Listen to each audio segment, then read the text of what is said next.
Bonjour à tous et bienvenue dans Au-delà du cockpit, le numéro 2, présenté avec Laurence, la voix de la communauté. Cette semaine, nous allons faire un petit tour du monde où nous allons aller regarder le groupe aéronaval chinois qui est en train de passer au sud du Japon. Nous allons voir que les Australiens viennent de commander des avions pour faire des vols absolument monstrueux en termes de temps de vol. On parle quand même de plus de 20 heures. Regardez ce que font les Italiens en Irak et d'autres petites choses, et notamment prendre un petit temps de recul sur un livre absolument exceptionnel. Vous allez découvrir la première mission de guerre d'un pilote de A-10 durant la première guerre du Golfe. Je ne vous en dis pas plus, n'hésitez pas à vous abonner, c'est gratuit, ça aide la chaîne à avoir des partenariats, à aller faire des tournages, ce genre de choses. Et nous commençons juste après le jingle.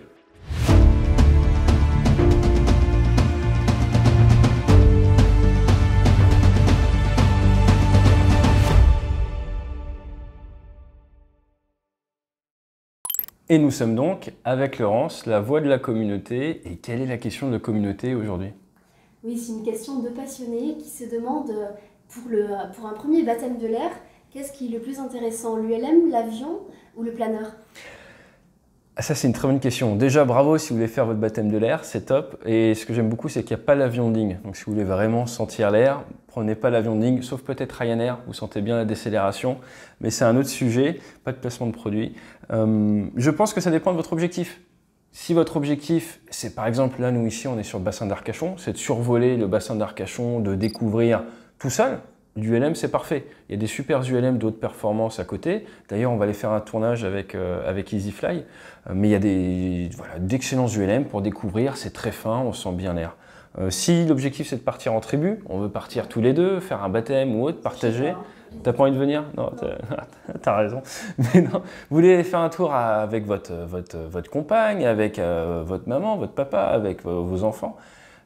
L'avion. L'avion, pourquoi? Parce que l'UM vous permettra pas de monter à plus que 2, donc pilote inclus. Et ensuite, si vous voulez sentir l'air dans un cadre calme, mais sans forcément pouvoir suivre un trajet prévu, le plein air est une excellente école, sachant que dès qu'on décolle en plein air, on est en panne moteur.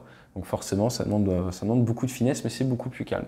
Toi, tu as déjà fait des trois ou Alors, j'ai pas fait de planeur. Alors, je connais pas mal parce que mon père, lui, a commencé par le planeur. J'ai pas eu l'occasion. J'ai failli en faire un paquet de fois, ça s'est pas fait. Mais voilà, c'est beaucoup plus fin. C'est la voile, en fait. Par contre, j'ai fait du ULM et j'ai fait beaucoup d'avions, forcément. Mais l'ULM, c'est sympa aussi. Et encore une fois, il y a des ULM de trop de performance. Donc, on est loin de cette idée, on va dire, d'il y a 20 ans où c'était des trucs, on sait pas trop comment ça vole. Il y a de très, très beaux ULM. Et du coup, en résumé, ils doivent choisir quoi? Eh ben, en résumé, ça dépend. Ça dépend pourquoi. Il y a plus d'ULM souvent que d'aéroclubs où il y a les avions.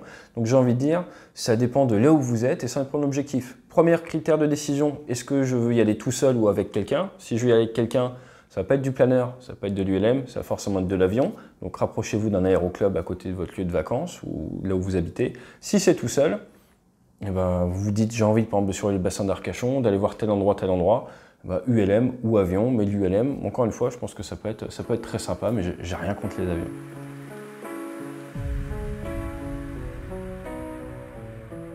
Tout le monde a les yeux rivés sur l'Ukraine et là, actuellement, il y a des Italiens qui volent au-dessus de l'Irak avec des vols de plus de 8 heures. Ouais, c'est d'ailleurs le record là, pour l'armée italienne, c'est pour ça qu'ils ont fait ce communiqué le 14 avril dernier, plus de 8 heures de vol.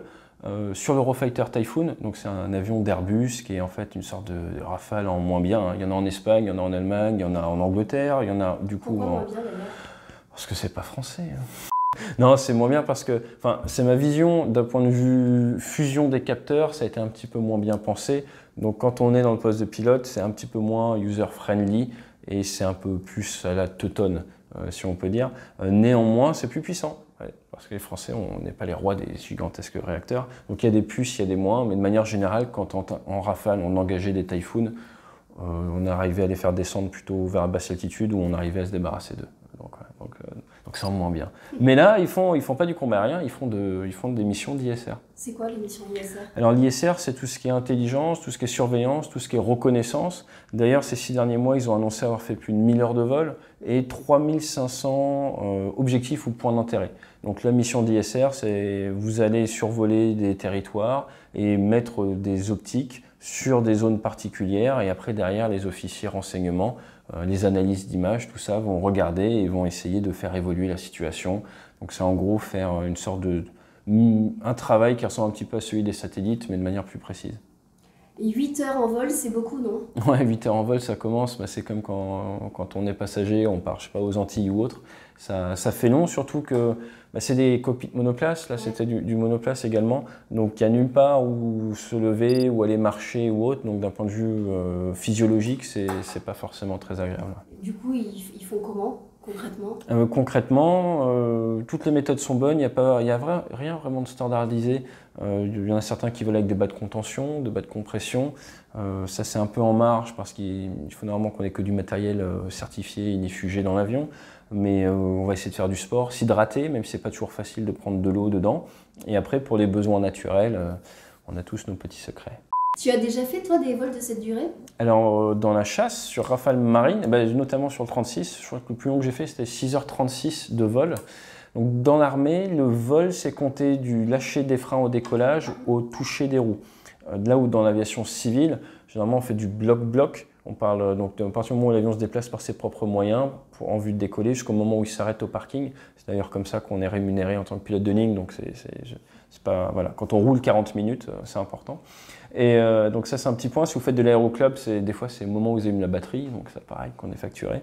Mais généralement voilà, 6h30 de vol militaire, ça va vous faire 8 heures assis dans le cockpit quand même. Comment tu l'as vécu?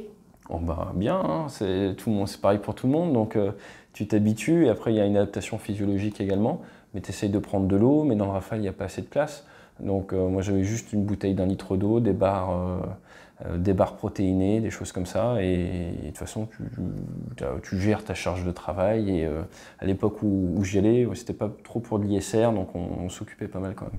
Là, on va passer dans le domaine civil, et d'ailleurs vous êtes un peu petit joueur au niveau militaire parce que la compagnie australienne Qantas a annoncé une commande de 12 avions de A350 000, si je ne me trompe pas. Exactement, et donc ils vont acheter 12 avions spécialement tunés, si on peut dire, pour faire ces vols long courrier et se moquer un petit peu des Italiens. Blague à part, c'est pour faire des vols très très longs, des vols de plus de... destination par exemple? Eh bien, ils vont partir, spoiler alerte, d'Australie, et donc ça part d'Australie et ça va rejoindre l'Angleterre, donc Londres, ou alors ça va partir New York, donc vraiment le gros poumon très important chez les anglo-saxons, hein. Et là on a quand même ces 20 heures sans escale, hein. 20 heures sans escale. J'ai fait 48 heures moi pour aller à Sydney. Ah oui, donc du coup quand tu étais descendu, mais 48 heures avec escale, oui. Et donc du coup c'est l'enfer pour y aller, et donc là voilà, l'idée c'est de faire tout ça, tu montes dans un avion, tu as un seul roulage, un seul enregistrement, tu arrives à destination. La problématique c'est qu'il faut pouvoir mettre assez de pétrole dans l'avion, donc c'est Airbus A350-1000. C'est une version encore plus long range, comme on dit, qui va encore plus loin que le 900 ULR. Le 900 ULR c'est pour ultra long range, qui est déjà utilisé, qui était utilisé avant la Covid, par des compagnies qui partaient d'Asie et qui allaient à Londres. Donc qui faisaient Singapour, c'était Singapore Airlines, qui faisait Singapour-Londres, avec un vol qui était le plus long vol au monde, commercial. Donc ça fait du vol long, mais encore une fois, dans l'aviation, on n'invente rien, on fait des essais avant. Donc ces vols très longs ont déjà été testés par Qantas dans le cadre de ce projet il y a 2 ans maintenant, et ils ont fait un vol de 19h31. D'accord. 19h31, et je sais pas si tu imagines. Concrètement, ces vols, comment ça se passe, ces vols à l'intérieur de l'avion? Est-ce qu'il y a des spécificités? Ouais, donc la base, hein, pour que le passager soit content, il faut qu'il regarde la télé et il faut qu'il mange. Donc très important, il faut partir avec assez de nourriture. Alors dans l'ordre, il faut partir avec assez de pétrole. C'est pour ça que les A350 1000, ils ont des réservoirs supplémentaires. Ensuite, ils vont être allégés de manière à pouvoir tenir la distance. Ils vont ensuite être répartis en classes, toujours pareil. Et au niveau de ces classes, ils rajoutent également une petite zone pour pouvoir faire du stretching, tout ça. Donc l'idée, c'est quand même de pouvoir bouger. Ils ont beaucoup appris Qantas de leurs expérimentations qui datent de... C'était un vol en 2019, le 17 décembre 2019, avec son 787, qui a fait New York Sydney quand même, en 19h31, comme on disait. Et ils ont suivi des volontaires de la compagnie d'un point de vue physiologique, d'un point de vue rythme circadien, de manière à pouvoir bien comprendre et savoir s'ils pouvaient commercialiser le vol ou pas, et si c'était dangereux ou pas. Pour les passagers, on est d'accord, mais pour les pilotes, ça se passe comment? Très pragmatique, ils partent à 4. 2 commandants de bord, et donc un commander, le big boss, et 2 copilotes. Tout le monde est dans le cockpit au moment du décollage et de l'atterrissage, donc vous avez 4x2, 8 yeux pour tout surveiller, donc une très grosse sécurité à ce moment-là. Et pendant le vol, il va y avoir des cycles avec 2 cycles de repos par équipage. Donc il y a ce qu'on appelle des crew rest, il y a des lits en fait dans l'avion et les pilotes vont dormir. Le commandant de bord va dormir à un moment et ça tourne. Donc c'est comme sur un bateau où ça ne s'arrête jamais de commander en passerelle. Là, vous avez des cycles, des horaires et ça part à 4. Donc forcément, ça a un coût pour la compagnie. Ah oui. Et le reste de l'équipage, il est aussi augmenté ou Eh ben, bon courage pour les hôtesses et compagnie. Je n'ai pas l'information à l'instant T, mais je pense effectivement, parce que je vous rappelle que hôtesses et stewards, ce qu'on appelle les PNC, ils sont là pour votre sécurité, ils sont là pour la sécurité, donc ça doit être pris en compte également, de manière à permettre à un certain nombre de PNC d'être frais en cas de souci. Tu peux nous rappeler le nombre de passagers pour ce type d'avion? Ça dépend du nombre de personnes qui prennent un billet, forcément. Non, blague à part, c'est des vols où il y a moins de place, donc ils vont être plus allégés. Mais si on veut comparer à d'autres vols longs qui ont été faits par le passé, vous avez par exemple, c'était le vol Buenos Aires-Darwin, 17h25, ils ont mis quand même. C'était le vol Qantas 14 en Dreamliner. Et là, du coup, ils avaient 15 020 km à faire. C'est quand même pas rien, sachant que là ils veulent viser 17 000 avec la 350 000, et dans ce cas-là ils n'avaient que 107 passagers. Donc nous c'était pas beaucoup, mais on sera sur quelques centaines de passagers quand même. Encore une fois, je vous conseille plutôt d'aller dans les classes à l'avant, parce que ça sera quand même plus confort. En économie ça va être long je pense. Et là on retourne dans le domaine militaire avec un peu de technologie. Le F-22, il paraît qu'il y a quelques... J'adore. Ah oui, t'adores le F-22. Le F-22, j'adore. Pourquoi? F-22 Raptor, moi c'est mon truc en tant que gamer quand j'étais jeune, je jouais aux jeux vidéo F-22 Raptor et le F-22 c'est l'avion de Air Dominance, c'est l'avion qui est censé être c'est un bijou, c'est le papa du champ de bataille. On a des exemples en Irak où par exemple t'as les Rafales qui arrivent avec les bombes et tout le monde regarde l'heure, se dit les Américains sont en retard, ils vont pas arriver parce qu'on arrive en subsonique avec les bombes. Et là tu vois arriver des avions en supersonique qui rattrapent tout le monde, qui ouvrent les soutes, qui décélèrent, qui ouvrent les soutes, qui tirent à l'heure. Et après derrière qui disent on se reroll en RR et qui peuvent faire du supersonique, tout ça. Donc c'est quand même un avion qui calme tout le monde. D'un point de vue technologique, c'est bluffant, c'est ça? Alors c'était bluffant parce qu'il a 25 ans quand même. Ouais. Donc si vous avez 25 ans, je suis désolé, mais voilà, c'est plus tout jeune. Donc 25 ans d'un point de vue techno, c'est vieux maintenant et il a des lacunes. Il y a on va dire des choix qui ont été faits au moment où il a été fabriqué, notamment par exemple l'optique, l'absence d'IRST, la petite boule que vous voyez là, qui est également présente sur F-35, qui permet, un petit peu comme Predator, le Predator dans les films qui voit les sources de chaleur, eh bien il ne l'a pas.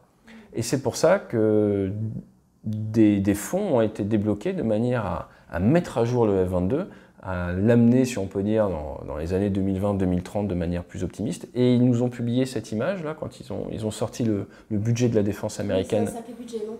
Oui, ouais, ils ont augmenté le budget de 8%. Un peu plus de 8%. Alors si on vous donne des chiffres, c'est à peu près 800 milliards de dollars. Ça, tu trouves que c'est parlant, toi, ou 800 milliards de dollars?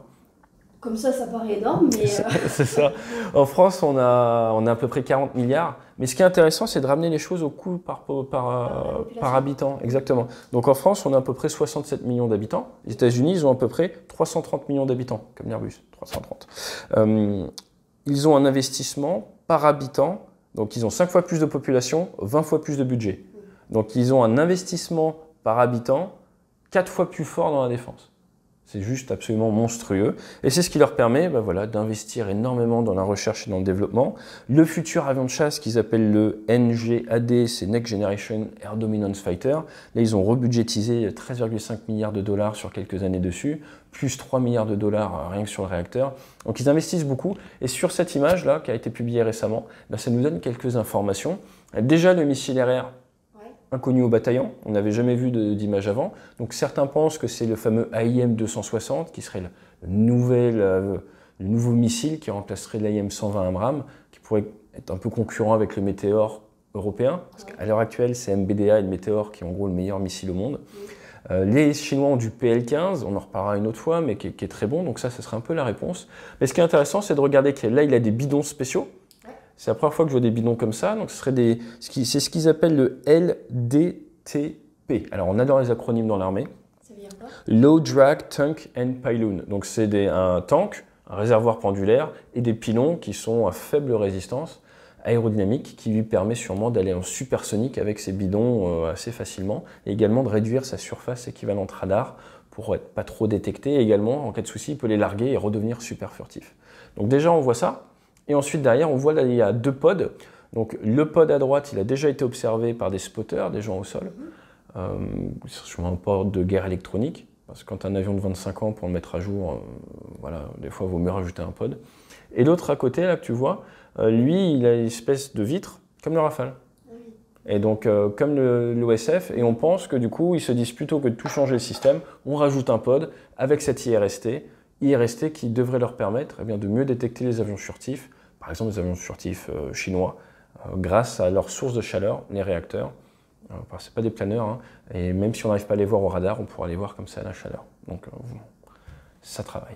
Donc les F-22, c'est pour quel type d'opération concrètement? F-22, il sait tout faire, enfin presque. Mais défense aérienne, il sait faire également de l'attaque au sol, mais principalement, voilà, et là ils investissent dessus pour de la défense aérienne, de la suprématie aérienne.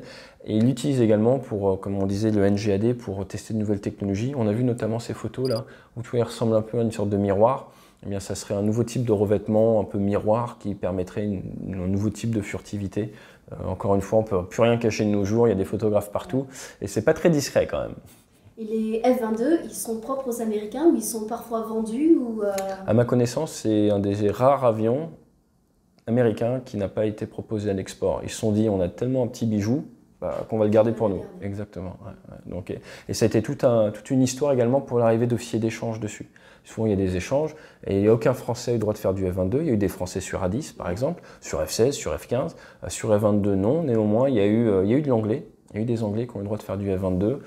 Donc, il y a quelques exceptions, mais voilà. Les Français, on n'a pas eu le droit d'y toucher. Et non, ouais. Alors que mon rêve, ça a toujours été d'être affecté F-22 à Hawaï, mais dans ma prochaine vie. On verra.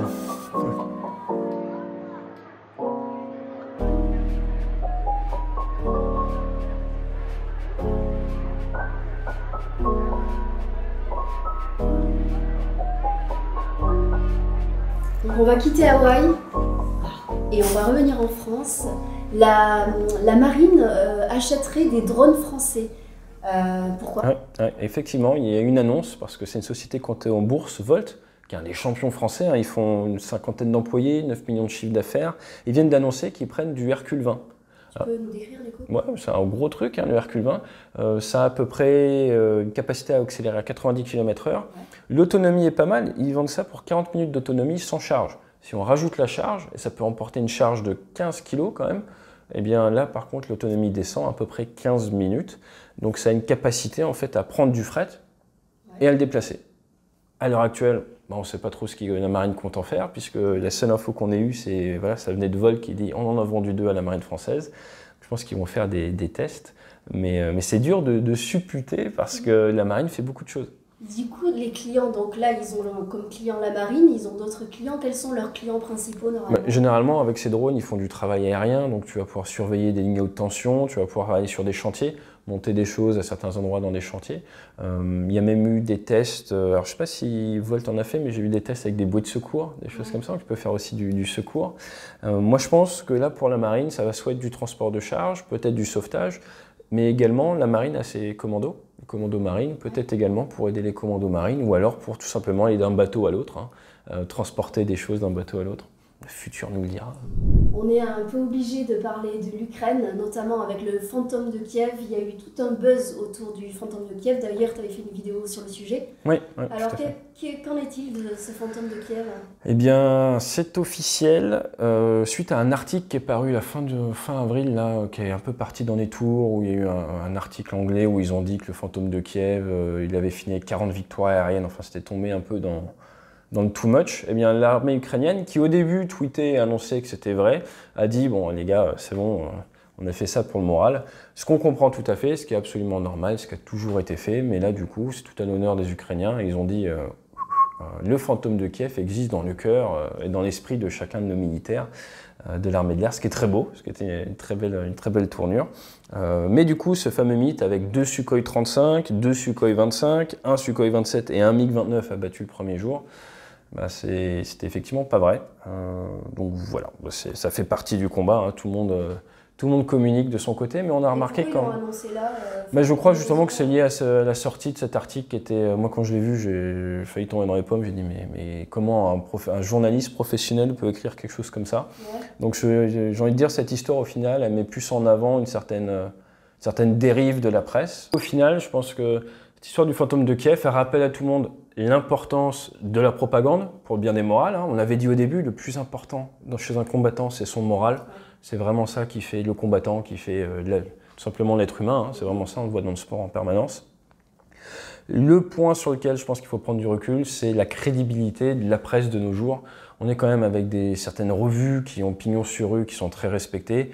Là, on voit bien qu'ils partent un petit peu dans les tours et qui, par moments, ont du mal à prendre du recul sur les informations. Donc, on ne le dira jamais assez, c'est pour ça que le débrief est important. Prendre du recul, retirer l'émotionnel. Je sais que certaines personnes ont trouvé que nos formats, quand on commentait le début de la guerre, étaient un peu froids ou on ne faisait pas très humain, mais c'est nécessaire pour éviter des dérives dans la mauvaise direction. Aviate, navigate, communicate. D'abord on pilote, après on navigue, après on communique.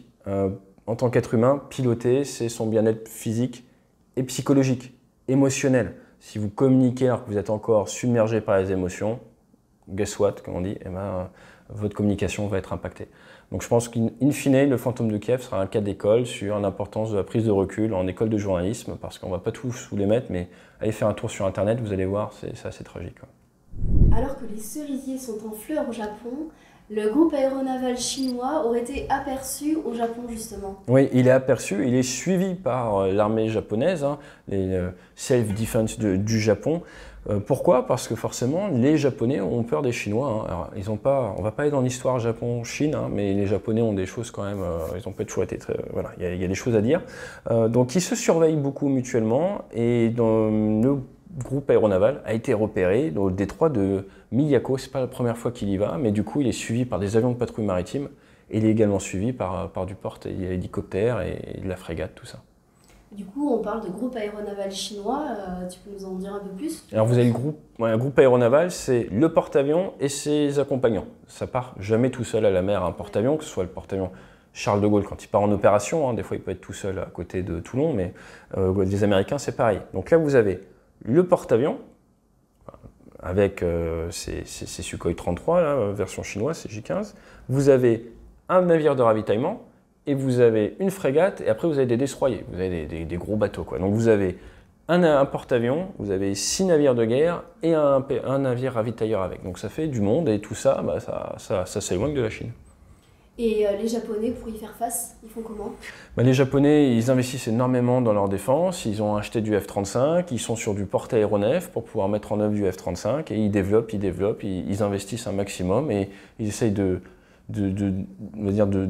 plus en plus de travailler avec les Australiens, de travailler avec les Américains. Donc les Américains qui sont présents au Japon depuis la Seconde Guerre mondiale.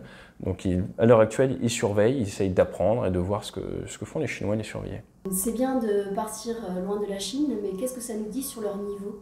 Justement, ils nous ont montré une magnifique vidéo là. Alors, ils s'améliorent en montage, ils sont bons. D'ailleurs, si vous voulez qu'on commente la vidéo, parce qu'il y a plein de choses à dire, n'hésitez pas à nous mettre en commentaire et on vous fera ça.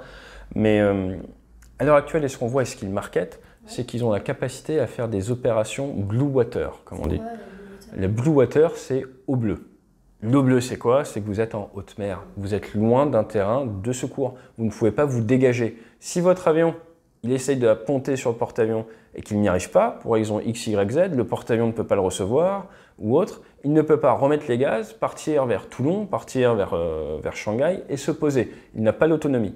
Donc à partir de là, ça nécessite d'avoir une marine qui soit très opérationnelle, qui maîtrise le ravitaillement en vol, et on voit maintenant qu'ils maîtrisent le ravitaillement en vol entre soi, donc buddy-buddy, donc une capacité tout seul à se projeter, et qui soit apte en fait à se dire, nous on part en pleine mer, on n'a peur de rien, on y va et ça se passe bien. Donc en français dans le texte, quand vous avez une marine ou un groupe aéronaval blue water, ça veut dire qu'ils peuvent aller n'importe où sur Terre et se pointer à 12 nautiques, 20 km, de n'importe quel pays qui est au bord de la mer. Tu as déjà fait toi d'ailleurs, non? Oui, du Blue Water, j'en ai fait. Ma première Blue Water, c'était en super étendard au large de Djibouti. J'arrivais d'ailleurs de France. Je convoyais le SEM numéro 33. SEM numéro 33 de Gironde, qui est ici, que j'ai vu pas plus tard que hier, sur la base 106, il est là-bas. Et c'est le SEM 33 que j'ai convoyé, que j'ai amené du coup à Djibouti. Et après de Djibouti, après une petite nuit, on m'a dit, bah là, il faut partir sur le porte-avions, il est au loin. Et pour la première fois, on m'a dit, bah, si tu n'arrives pas à ponter, tu t'éjectes. Et là, je me suis dit, ah, c'est sympa la marine. Mais ça s'est bien passé parce que bah, j'étais bien formé et vous avez toute la bienveillance des officiers d'appontage pour y arriver. Et on reste au Japon avec le film de la semaine, Le vent se lève, qui est un dessin animé. Ah, il est magnifique ce film. Quelqu'un nous en a parlé dans le commentaire la dernière fois. Ouais, plusieurs. Vous avez été plusieurs à nous parler de ça. Et moi, j'adore ce film très poétique. Je suis tombé dessus par hasard il y a quelques années. Il date de 2013. Et c'est une biographie romancée de la vie en fait de l'ingénieur qui a inventé le fameux zéro japonais. On parlait des kamikaze, mauvais repris sur la prononciation. Kamikaze, justement, c'est ça, c'est kamikaze. Merci pour les petits cours de diction, on essaye. Donc là, le Mitsubishi A6M, le zéro, donc ça commence quand il est jeune, et justement pour boucler la boucle dans le cadre du cockpit, il adore un ingénieur italien. Un ingénieur italien qui s'appelle Caproni, qui avait inventé un hydravion qui avait 9 ailes quand même.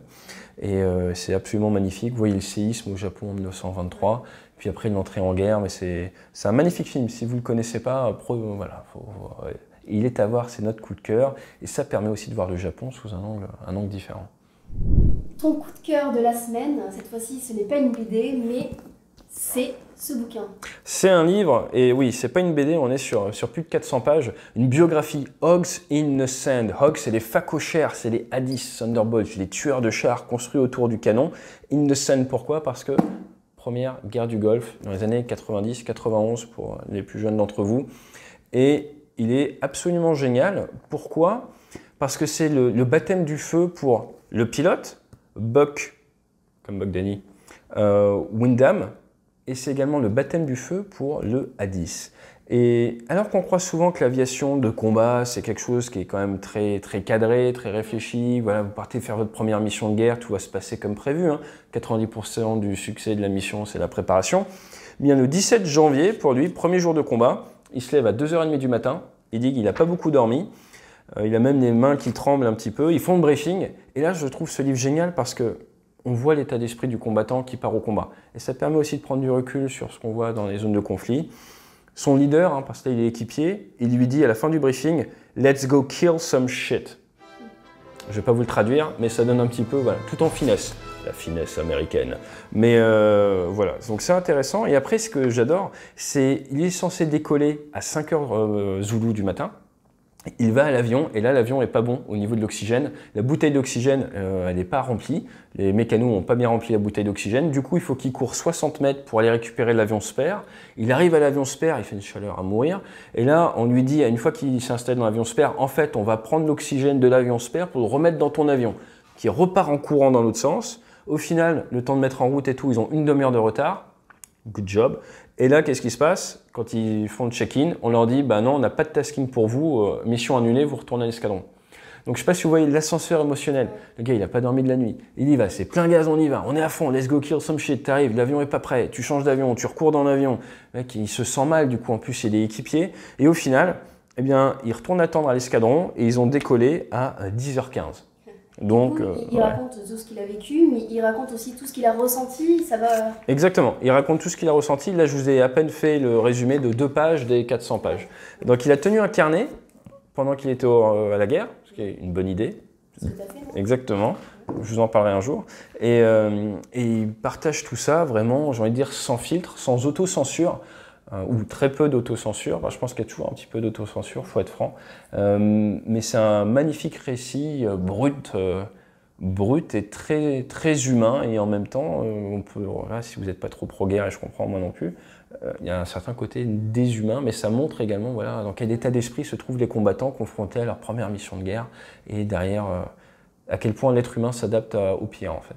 Donc c'est un très beau livre avec différents niveaux de lecture, aéronautique, psychologique, humain, leadership. Donc, pas de sélection de la semaine.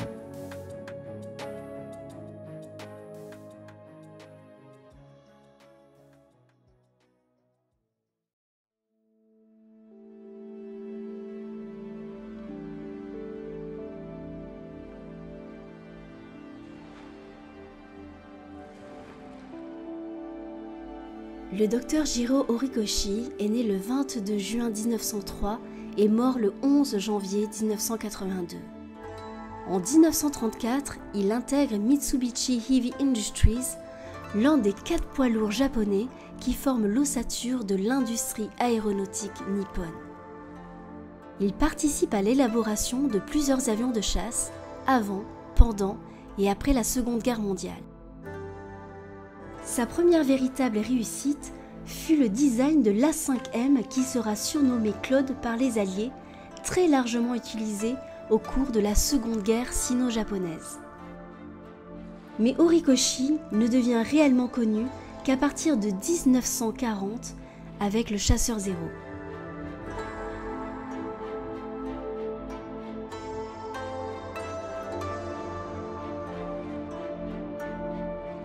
Il fut impliqué dans plusieurs autres designs de chasseurs, notamment le J2M et le A7M. Après la guerre, son travail est reconnu dans le monde entier. Il participe à la conception d'un avion de ligne, le YS-11, un avion de ligne bimoteur construit à la demande du gouvernement japonais. Après avoir quitté Mitsubishi, il devient maître de conférences à l'Institut Espace et Aéronautique et transmet son expérience dans divers instituts d'éducation. En 1973, il reçut la médaille de l'Ordre du Soleil Levant, 3e classe pour l'ensemble de ses réalisations. Ingénieur aéronautique majeur de sa génération, il inspira le chef-d'œuvre de Hayao Miyazaki, Le vent se lève.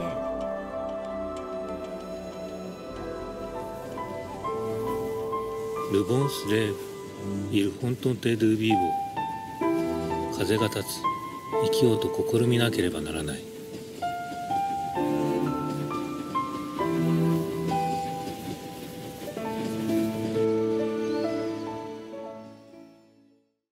Et voilà, c'était Au-delà du cockpit, le numéro 2. On espère que ça vous a plu. Nous partons en tournage pour quelques temps. Nous aurons toujours nos mails, tout ça, mais nous serons beaucoup moins présents sur Internet et les réseaux sociaux. Donc le prochain Au-delà du cockpit, ne l'attendez pas avant la fin du mois, mais on va faire 2-3 petits tournages sympas en attendant. Qu'est-ce que je vous prépare néanmoins dans la musette de la chaîne? Une petite analyse du discours du chef d'état-major des armées qui a réagi au conflit de haute intensité. Je pense que ça va être intéressant. Et derrière, nous allons suivre de près l'histoire des Rafale M en Inde, parce que les Chinois ont un groupe aéronaval, les Indiens ils travaillent dur, en ont aussi, un MiG-29, tout ça. Il y a eu des essais avec le Rafale M, et il est question peut-être de ponctionner 4 Rafale M au dernier standard du stock de la Marine nationale. Donc nous en parlerons, je pense, dans les prochaines semaines ou dans les prochains jours. Et d'ici là, fly safe!